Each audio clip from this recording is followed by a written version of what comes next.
You don't really know what regret is until it keeps you awake at 3 a.m, whispering the name of someone who's no longer alive to hear it.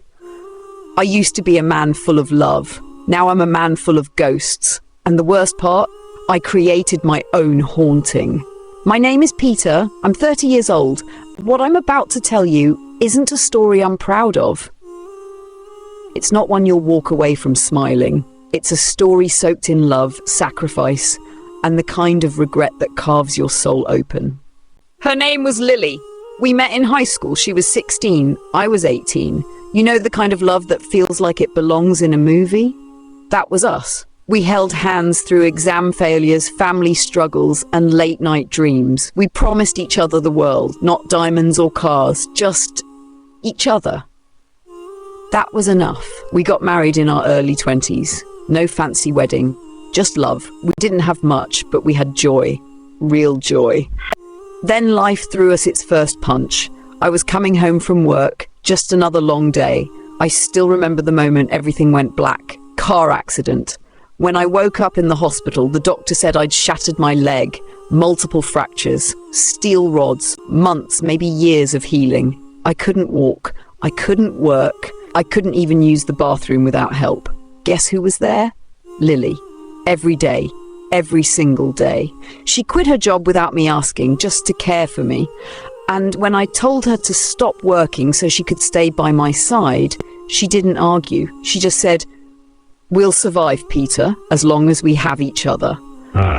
Broke but in love, we lived off savings, barely. Some days it was instant noodles and candlelight, not for romance, but because we couldn't pay the electricity. But somehow we laughed. We held each other at night. We watched YouTube videos and dreamed of our future. I swore, one day I'll take care of you the way you're taking care of me. She smiled and kissed my forehead. She believed me. I got better, and so did life. After 3 long years, I started walking again. I went back to work. I was proud, strong again. Lily dusted off her resume and found a job too. We were finally building the life we dreamed of until it was her turn to fall. The sickness I wasn't ready for. She came home one night and collapsed in the hallway. Rushed her to the hospital. Doctors said it was a stroke. Partial but serious. She couldn't walk. Her words slurred. She cried in frustration because she couldn't hold a spoon. And I froze. I tried to care for her. Tried to be strong like she was for me. But something in me began to change. I was tired. Angry, impatient. I forgot the love. The coward's decision. One day I took her to her parents' place. I told her, "You need rest. Think of this as a vacation. I'll come back for you." She smiled weakly. She believed me. But a week later, I filed for divorce. No warning. No face-to-face. I told everyone, even myself, that I wasn't in love anymore. She called, begged, cried, said, "Peter, please, what did I do wrong?" And I said, "It's not you, I just can't do this." I hung up, blocked her, moved on, or at least I tried to. A year later, I got a call from her brother. Lily had passed away. Her health worsened. She couldn't walk. Her heart gave out, quietly, alone. They buried her in the same dress she wore on our 3rd anniversary. She waited for me until her last breath. Haunted by what I did. Since that day, I haven't known peace. I see her in my dreams. I hear her laugh in the wind. My business collapsed. Friends left. I have money, but nothing feels alive anymore. I go to her grave. I bring flowers. I kneel and cry like a child. I beg her to forgive me, but she's not here to speak. I wish I could go back. Tell her I was scared, not heartless. Tell her I still loved her. Tell her I never stopped, but time is cruel and sometimes you don't get to fix what you broke. If you're listening to this, learn from me. Please. Love isn't always pretty. It's not always easy. But if someone stands by you when you're at your worst, don't you dare leave them when they're at theirs. Because when they're gone, all you'll have left are memories and mirrors that won't look back at you the same way. This story is real, it's raw, and it's a reminder. Never take love for granted. It doesn't always wait. The day she died, I lost more than a woman. I lost every single person who ever believed I was a good man. And you know what? They were right to walk away. Her family. The first to cut me off when I showed up at the funeral uninvited, full of guilt and soaked in rain. Her brother looked me dead in the eyes. You don't belong here. He didn't raise his voice. He didn't need to. That cold stare said everything. Her mother wouldn't even look at me. She just clutched Lily's framed photo like it was all she had left. Her father, he told me, straight-faced. She waited for you, Peter. She asked for you until her final breath. You abandoned her. Don't think flowers will fix that.